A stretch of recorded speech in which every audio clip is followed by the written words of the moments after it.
8월 30일 화요일입니다. 오늘은 데살로니가후서 2장 1절에서 17절까지인데요. 1절에서 12절까지만 읽고 나누고 기도하도록 하겠습니다. 먼저 찬송가 180장 함께 찬송하겠습니다.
데살로니가후서 2장 1절로 12절 함께 읽겠습니다. 형제들아, 우리가 너희에게 구하는 것은 우리 주 예수 그리스도의 강림하심과 우리가 그 앞에 모임에 관하여 혹 영으로나 혹 말로나 혹 우리에게서 받았다 하는 편지로나 주의 날이 이르렀다고 동심하거나 두려워하거나 하지 아니할 그것이라. 누가 아무렇게 하여도 너희가 미혹하지 말라. 먼저 배도하는 일이 있고 저 불법의 사람 곧 멸망의 아들이 나타나기 전에는 이르지 아니하리니 저는 대적하는 자라. 범사에 일컫는 하나님이나 숭배함을 받는 자 위에 뛰어나 자존하여 하나님 성전에 앉아 자기를 보여 하나님이라 하느니라. 내가 너희와 함께 있을 때에 이 일을 너희에게 말한 것을 기억하지 못하느냐? 저로 하여금 저희 때에 나타나게 하려 하여 막는 것을 지금도 너희가 안 하니 불법의 비밀이 이미 활동하였으나 지금 막는 자가 있어 그 중에서 옮길 때까지 하리라. 그때에 불법한 자가 나타나리니 주 예수께서 그 입의 기운으로 저를 죽이시고 강림하여 나타나심으로 패하시리라. 악한 자의 임함은 사단의 역사를 따라 모든 능력과 표적과 거짓 기적과 불의의 모든 속임으로 멸망하는 자들에게 임하리니 이는 저희가 진리의 사랑을 받지 아니하여 구원함을 얻지 못함이니라. 이러므로 하나님의 유혹을 저희 가운데 역사하게 하사 거짓 것을 믿게 하심은 진리를 믿지 않고 불의를 좋아하는 모든 자로 심판을 받게 하려 하심이니라. 네, 오늘 본문은 예수님의 강림에 따른 현상과 거기에 걸맞는 신앙인의 태도, 믿음의 지침을 설명하는 내용입니다. 오늘 이것을 먼저 살펴보고 함께 기도하길 원합니다. 먼저 예수님께 바울이 지금 성도들을 향하여서 예수님의 강림에 따른 그러한 것들에 미혹되지 말라는 것입니다. 예수님이 강림하기 전에 어떠한 일이 현상이 먼저 일어난 이후에 강림하실 것이다 라고 하는 것을 설명하면서 뭐 우리가 어떤 징조를 보고 그 후에 일어날 일들을 알듯이 예수님의 강림은 그냥 예고 없이 오는 것이 아니라 그런 징후 이후에 그렇게 오신다라고 하는 것을 말씀하고 있는데요. 그 징후가 요즘에는 참 많은 사람들이 예수님이 오실 거다, 재림주로 다시 심판주로 오실 것이다. 우리는 뭐 그 하나 예수님을 통해서 이제 들림을 받을 것이다. 이런 내용들이 예전에 비해서 한동안 이제 그게 부작용일 수도 있는데요. 많지 않은 것 같아요. 우리는 반드시 죽을 것이고 그 후에 심판이 있고 그 심판 이후에 우리는 하나님 나라에 들어간다라고 하는 이런 기본적인 전제를 생각하면 저와 여러분들은 언제든지 예수님이 먼저 오시거나 우리가 먼저 죽어서 예수님께로 가거나 강림의 사건이 일어난다고 하는 것입니다. 그런데 그 징조가 있어요. 뭐 쉽게 마음이 흔들리거나 두려워하거나 하지 말라는 것입니다. 미혹되지 말라는 것인데 점점 이러한 현상이 더욱더 구체화되는 것 같아요. 오늘 말씀을 보면은 어떤 징조가 먼저 일어납니까? 배교가 일어나고 불법의 사람이 나타난다는 것입니다. 뭐 요즘에는 뭐 배교 현상은 참 흔하잖아요.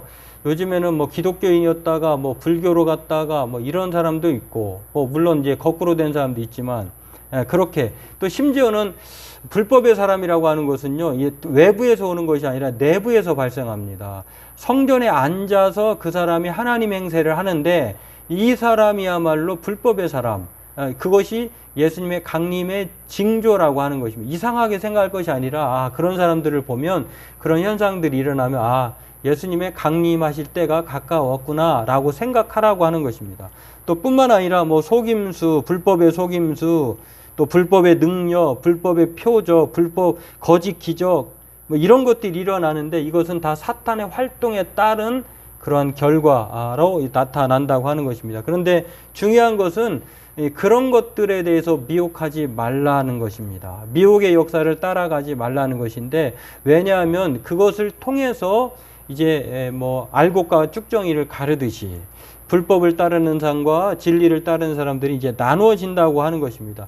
그래서 결국에는 뭐 알곡은 들여드리고 쭉정이는 태워지는 것처럼 심판과 또한 하나님의 은혜로 이렇게 나누어지게 된다고 하는 것입니다.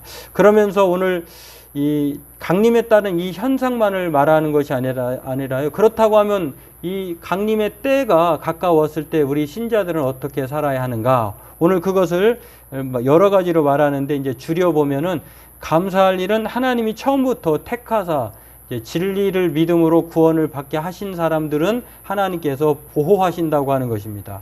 그러므로 믿는 자는 거짓에 현혹되지 말고 미혹되지 말고 그 믿음을 굳건히 세워가면 하나님께서 그 가르침을 따라 사는 자들에게 하나님은 구원의 은혜로 그를 붙들어 주시고 또 미혹되지 않도록 하나님의 사랑 가운데 거하게 하신다라고 하는 것입니다. 오늘 그러므로 이 불법이 사람들이 나타나고 불법의 역사가 그렇게 편만하다 할지라도 우리는 두려워하거나 또한 놀라지 않기를 원합니다. 왜냐하면 정말 두려워할 것은 하나님을 두려워해야 한다고 하는 것입니다. 그러므로 오늘 저와 여러분들도 미혹되지 말고 가르침을 받은 대로 하나님 앞에 날마다 깨어서 믿음으로 하루하루를 살아가는 믿음의 사람들 되기를 주의 이름으로 소망합니다. 기도하겠습니다. 하나님, 오늘 예수님의 강림에 따른 신자들이 여러 가지 어려움에 처하고 분별할 수 없는 상황이 있다는 상황을 전제하고 오늘 바울은 그들의 모든 것들을 향하여서 미혹되지 말라고 얘기합니다. 그러한 현상 이후에 강림의 역사가 나타나는 것처럼 오늘 하나님은 우리들에게 하루하루를 믿음으로 주님 오실 때까지 우리가 가르침을 받은 대로 전통을 지키라는 것을 통해서 말씀하십니다. 오늘 우리가 그 믿음으로 살아가면 구원받을 것이고 또한 배교하면 거짓 진리를 따르면 심판이 있다고 하는 사실을 늘 생각하면서 불법을 두려워하는 것이 아니라 하나님을 두려워하고 말씀 가운데 거하기를 힘쓰는 우리 모두가 되게 도와주옵소서. 예수님의 이름으로 기도하옵나이다. 아멘. 오늘 저와 여러분들은 주님 오실 때까지 하나님의 말씀의 진리를 따라서 거짓 가르침과 거짓 사탄의 속임수, 또 자칭 하나님이라고 하는 자들에게 우리의 생각과 우리의 믿음을 빼앗기지 말고 우리가 가르침을 받은 대로 믿음으로 직진하는 굳건히 서가는 저와 여러분 되기를 바라겠습니다.